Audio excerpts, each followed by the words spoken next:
Hello, and welcome back to Soul Star Radio. I'm Jacquelene Close Moore, and I'm your host and presenter.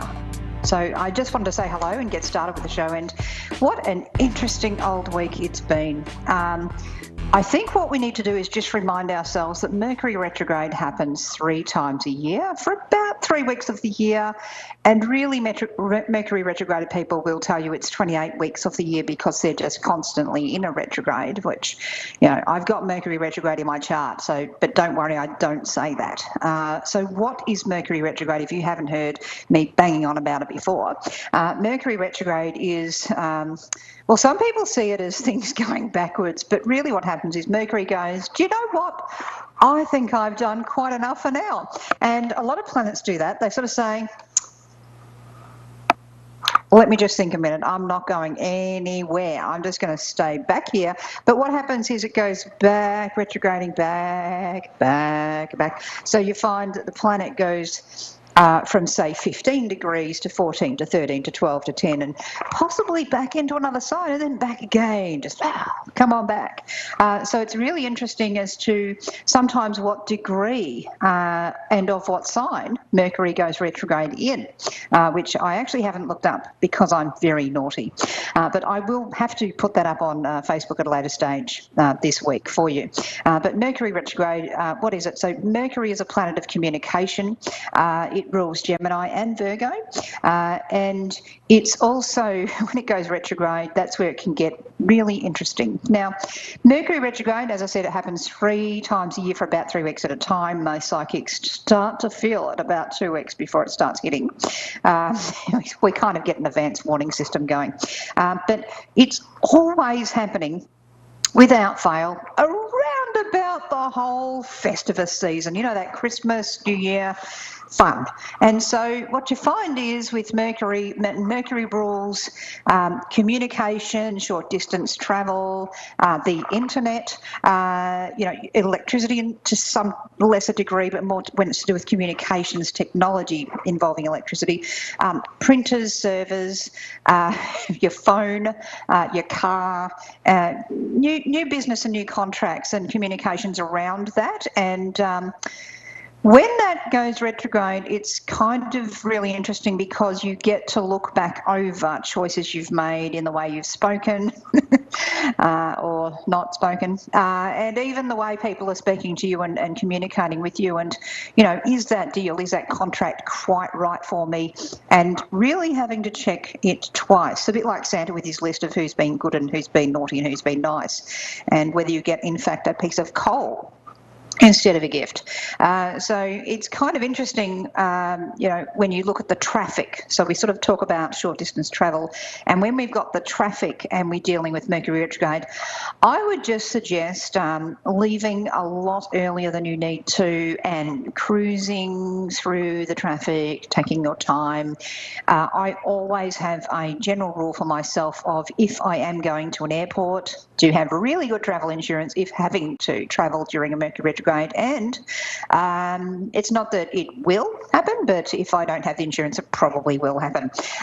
But it's also a one where I might leave earlier to get to the airport, and I might hang around and have maybe lunch and catch up on some work and find a power plug to put the laptop into, do some work, and then just cruise along to the gate lounge and, catch my flight. And I've often done that, and there's been crazy stuff going down at the airport. So because I've gotten there early, I've checked in literally minutes before power in the entire terminal has gone down, and the electronic checking in, facilities are gone. And I've just already gotten my coffee. And I've already gone and found my seat, and I don't have to wait on anything to cook or any computer transactions to sell. And I've basically set myself up. I'm reading a book, or I've got my laptop charged up and I'm sitting there typing away, and terminal gone. We're out of here. So, I found that that's been like a half an hour to sometimes an hour wait when that's been happening. So you kind of need to have a bit of fun and a really good sense of humour with Mercury retrograde, and also even events, corporate events and things like that, if they're held during a Mercury retrograde or even in the pre-shadow, which is what we're in now on the 1st of December in Australia. You have that, and of course 30th of December in the US. But once we sort of really all hit that 1st of December at least, so Australia's the 2nd and everyone else is the 1st, that's where this real feeling of that pre-shadow comes in, and that's where be flexible in your travel plans, be flexible in your expectations. Do not send that email until you've really read it. Just read it again, and maybe even don't respond to the email that you thought was so offensive until you've had a couple of days and gone, all right, I'm feeling rather dispassionate now, and then you sit back and go, oh, and on rereading it, it's actually not maybe what you thought it was, because it's very easy when Mercury goes retrograde to get communications confused, to take offence, and for each other to get on each other's nerves, which sounds kind of like that down-home dysfunctional Christmas that some people do feel really reluctant to go in the direction of. So that's why it's really important to take your time and don't race around. I mean, yes, get things done and put your list down of the things you're needing to do, but just don't get so phased if it's just not happening, and try and have the patience for others that you would hope that they would have for you. Just remember, everyone's trying to get where they're going, some more loudly than others, but if we're not loud about what we're doing, it's not going to be as annoying, difficult, or possibly even traumatising. So that's what I would say about that one for you. So with this Mercury retrograde, what I would really encourage you to do is work on gratitude. Because if you have gratitude going on and you're focusing on that, then, people lacking common sense and having a severe case of Dunning-Kruger effect that might normally kind of irritate you, just almost homicidal maybe, what you can do by, experiencing that gratitude is... it takes the focus off how annoyed you are with them, and it says, well, what have I got to look forward to? What am I doing that I can be proud of? What am I doing to help someone else that I can be happy with? That random acts of kindness and the gratitude hand in hand, and it takes the focus off, wow, that person is a member of the gene pool. I despair for humanity's future. So it's really important instead, as I said, put the gratitude in there. So something I wrote on Facebook yesterday was... I'm grateful for small yet important things such as plumbing, electricity, running water, and nice people, and not necessarily or possibly necessarily in that order. So I just thought I'd leave that to people's interpretation of how they personally resonated with that message. So I would really get you to look at what contentment is, and contentment is usually in lowering expectations. And yet another meme I did see said, to be happy you need to lower your expectations, and then it had space and it said no lower. That's right. And so it's not really about having to feel that despair of having to lower your expectations of everything, but maybe being flexible is a really good key. It's when we're inflexible about how others should be, how things should be for us. Maybe we feel that we're entitled to a certain thing. I've worked hard, I'm entitled to that, bucket of ice cream, whatever. It's just really important to say, well, here I am now and I'm breathing. I have not got severe asthma. I have electricity. I have a roof over my head, because these are the sorts of things you can take it back down to. And then these other sort of arguments with people or with your situation or a feeling of being annoyed, it just wipes away, And I think it's also really important to really respect, while Mercury's retrograde, really from the 19th of December to the 31st, but there's that energy of the retrograde being around from really the 1st of December to the 8th of January. But while that energy is hovering around, just give people a lot of space, particularly if they annoy you. Take the time to give yourself and give them the space. That's going to be the important thing. So I'd also like to welcome you to give a call in if you're wanting to have a reading, wanting to talk about things, wanting to ask about how even to develop your own gifts. More than happy to help you with that. And I've had a few people this week who are having trouble dealing with their sensitivity, who felt a bit knocked out since the last really big supermoon that we've had, and different other astrological events that have been happening. It's just really important when you feel perhaps overwhelmed by the energy, or perhaps really exhausted, is to actually say, all right, well, I'm feeling exhausted. Okay, well, is there anything logical, practical, even medical that I need to do to deal with that? If that's the case. And if not, well, okay, let's look at the astrology. I do it that way because people are too quick to blame Mercury retrograde, when it's what we do during Mercury retrograde that actually makes the difference. So it's not the moon's fault, it's what we do when the moon is, perhaps full, or perhaps a new moon, or perhaps eclipsing. We can feel eclipsed while there's an eclipse on, particularly if it's hitting certain parts in our chart, but it's not the moon's fault. It's what we're doing with it that actually is the important thing, and the same goes for Mercury. And there's a lot of really big movements in the planets at the moment, besides simple poor old often blamed Mercury. Really quite a lot going on, and it's just really important to, as I said, just take the time, look at the gratitude. What have you got that you can be happy about today? What have you experienced today that you can be happy about? What have you done for someone else? Is there something you've done for someone, or something you can do to someone? Like buy them a coffee, or pay for their toll if they're in the car behind you that maybe has been honking. That's always quite funny, actually, because they don't actually tend to seem terribly happy after you do that. They tend to get a bit angrier, but I'm sure it gets there later. Sometimes gratitude comes in many forms, sometimes love comes in many forms, and sometimes love means also letting people know it's not okay. So yes, do look at it that way.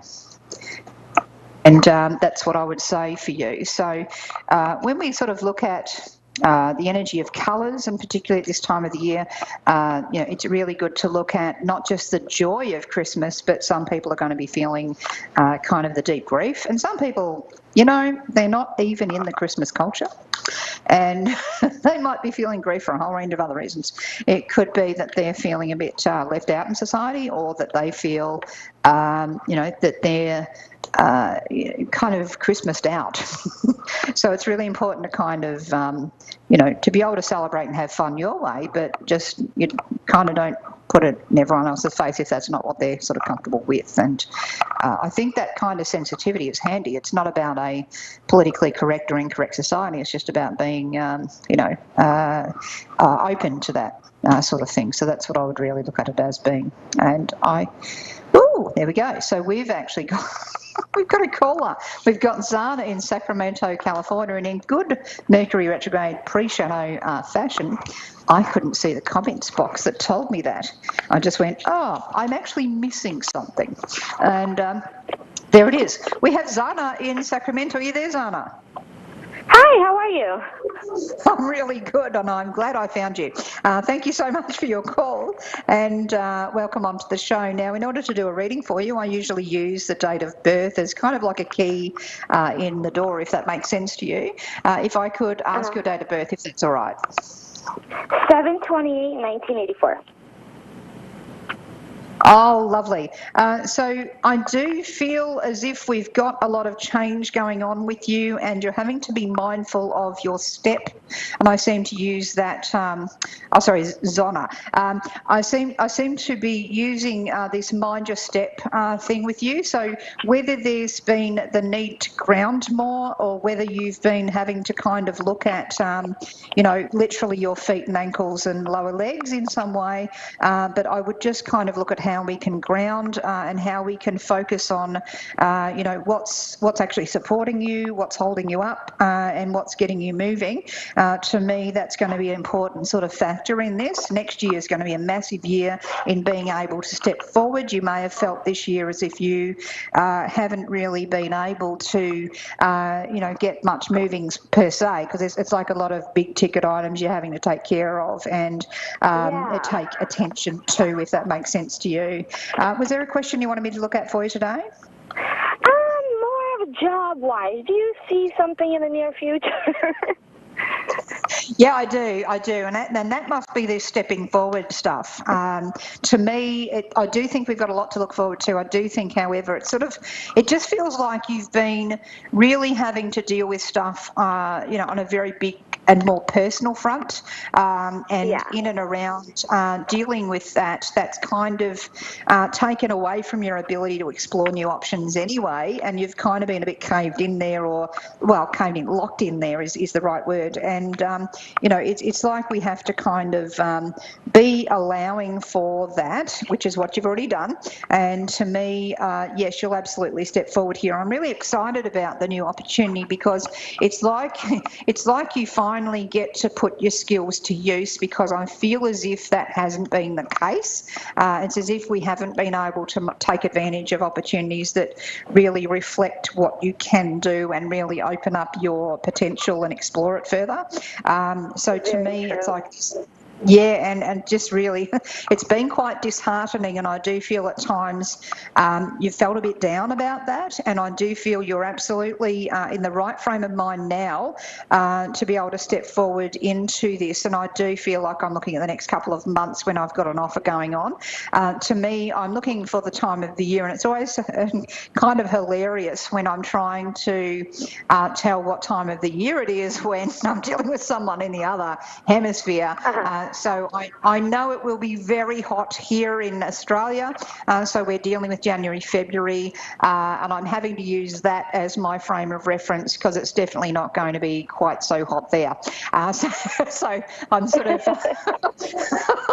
I'm having to use that. I'm like tinder dry and very hot over here at the time, and I know that I'm looking at that. I feel like I'm dealing with the mid-January, around the 18th, 20th through to early February when this role, it's like it comes up and then we're having to go through a process to actually get the role.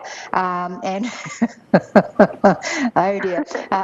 Sorry, I was just seeing two things there. So to me, the right role has at least 2 interviews involved. The second interview is a real doozy. Just keep your sense of humour, and it doesn't matter if you think, because you do get to be hard on yourself at times when you deal with how you thought you were with that person, whoever it was, it may be that you feel like to you that you're kind of crashing in the interview, but you're actually not.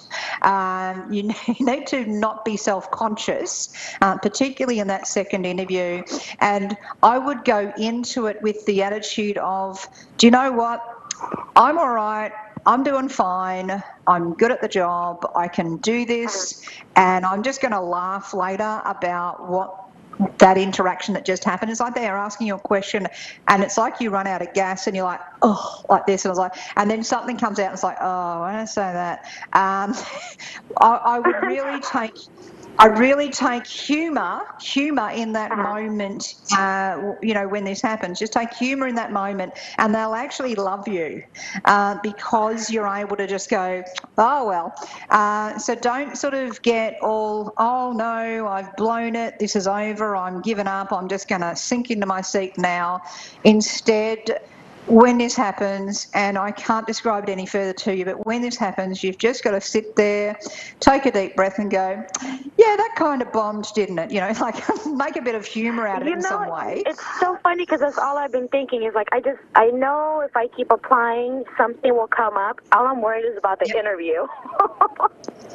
This is what I want. What I want you to do is think about the fact that employers who are worth their salt would look at a situation like that and look at how you recover. and how you can deal with that sort of human wobble that everyone does, and be able to pick up from it instead of going, oh my God, because I do feel that you're carrying too much anxiety into this, and I do feel that if you allow that anxiety to get the better of you,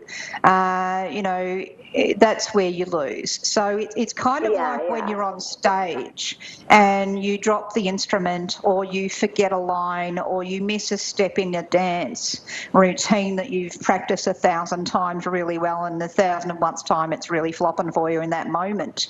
What we do is we just go, just keep dancing, just keep talking, just keep dancing, and maybe even wink at them. I probably don't wink. That's something I can get away with, but I probably would not recommend that to anyone else. I've actually done that in situations in boardrooms. It's a bit frightening. They tend to promote me after I do that, so don't worry. I do use my powers for good and not evil, but you don't go that far. But I just feel that we got to kind of be able to laugh at ourselves in this situation, and because that's going to be a valuable skill, particularly in the job you're applying for when this comes down. So it's going to be important to, give it your all, but don't get too worried and caught up in the, oh my God, that was awful. Because I do feel that is something that at other times in your life has actually let you down, and you've really sat there and gone, oh no, and it's like lingering. And it's kind of like, as teenagers, and we go through things, and there might be a bully, or there might be someone who said something, and you sort of sit there after and go, I wish I'd said that. Moment's gone. Let it go. Let it go. Just have a look at what the moment could be now, and just, worst possible scenario, and let's find a way to laugh about that, because then you're not nervous going into it. And I think I would be practicing interviews with friends, with all sorts of people, and particularly with people who are really skilled in the area you're looking at, of course, as a matter of logic. But I'd actually also have, maybe if you've got a few unconventional friends, which I do think you have, by the way, I'd actually get them to ask you questions that throw you so far off guard, you're like, huh?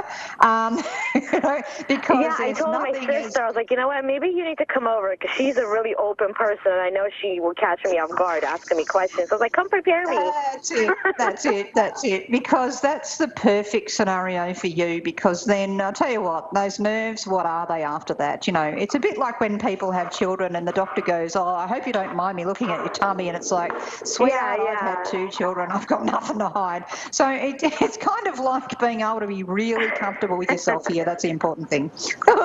So I'd really work on here, because there's a lot that you've got to give, and I do think that I'm looking at 3 really different areas that your career will go to in the course of your life. I've got no idea what they are, but I do feel I'm looking at 3 different areas, and I do feel that leadership in various forms does always find you, particularly when you don't want it.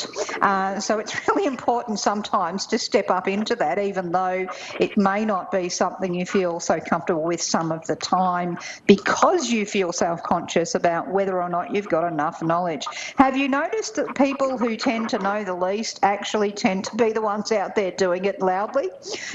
Yes.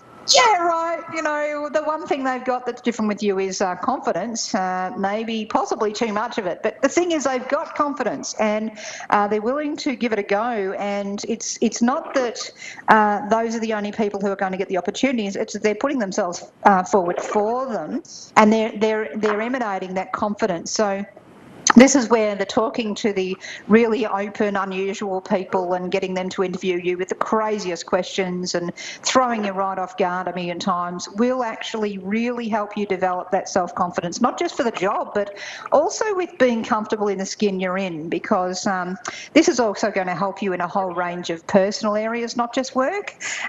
So do just take your time with it. I also feel that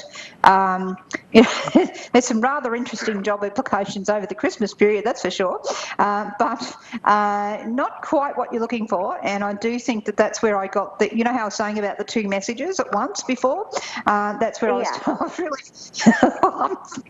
sorry, I was picking, and you're feeling it, and I was picking up on another job coming around the Christmas period where you and I both go, what was that? What was that? So, you know, and that's like a one interview, yeah, you're in, and you and I would sit there and say, yeah, but I don't know that I want to be. Yeah. Look, sometimes it's just worth laughing about, because it's like, I just can't even go there. And so, you know, that's okay. And really keep listening. I'm sorry? Yep. I was going to say, okay, so I'm a little excited now. You really should be, because there's a whole range of, I think, rather interesting developments that are happening over the next couple of years for you. And I do feel that you're moving into far more security than you've had. It's really been an up and down battle for you in life at times. And, you know, I do feel it's starting to pay off. And I do think that what you would have found as well is that once you started turning 30, people started listening to you a whole lot more, which is really annoying, because they should have been listening to you beforehand. But you've always got this youthful look to you, and so that can be annoying when, you know, the sort of assumption made by people is, oh, well, you're too young to really have the maturity for that, whereas you've always had an old head on young shoulders, if that makes sense to you. Yeah. It does. Yeah, so it's just going to be important to kind of always remember, also the other thing that annoys you is when people underestimate you, but always remember that when that's happening, it's actually giving you a major ace in your back pocket, because that allows you to surprise them in a really positive way, or possibly even in a bit of a gotcha kind of way, which can be equally fun and equally healing, let's face it. I mean, you know, healing comes in many forms, and sometimes that's in changing people's perspective, which you do a lot of, by the way, because you are very much a catalyst and you're very sensitive to energy, but you're also able to cut it straight down to what it needs to be. And that's a very valuable skill, and one you do need to keep working on. But most of all, it's that confidence, it's that ability to keep getting back up that's really important here. And anything you can do that's creative, whether it's singing, dancing, painting, you know, anything at all like that, you know, will help you to develop that sense of, you know, self-amusement, we might call it, because it's the self-amusement that builds the enthusiasm. And once again, it's all that interlinking with the confidence there. So that's what I would say to you, and I hope that all makes sense and is helpful. It does. Thank you so much. You're very welcome, darling. Kind of made me smile a little. Now I'm excited. Yay. That's it. That's the way. You rock, sister. Go straight to it. And thank you so much for your call. And I do apologise to those who've tried calling today and have not been able to get in. I kind of went on a bit, but that's Mercury, hey? And thank you also, Zonna, who's called in, who I'd mispronounced, but that's another Mercury thing. So do manage your Mercury over the next few weeks, and I will be back next week anyway. But if you're wanting to connect, you can find me on Soulstar Radio. If you Google Soulstar Radio, you should find me. You may find other things such as clothing. That's not me. But soulstarradio.com and also on Facebook. Thank you. You've been a lovely audience, and I'll catch you next week. Same bat time, same bat channel, and not quite from the pool yet. Okie dokie. Kumbaya, my lord.